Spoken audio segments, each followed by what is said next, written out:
Pino stanco sentiva freddo nel cuore, solo triste e bianco sognava di morire.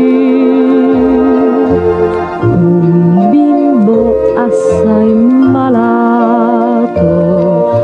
voleva un pino di Natale, solo per sognare un giorno di guarire.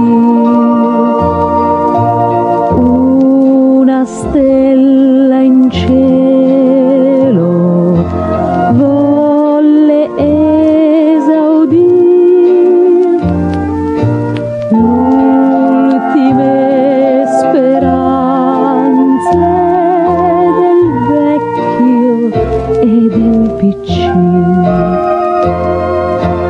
Con una scure d'oro il vecchio tronco tagliò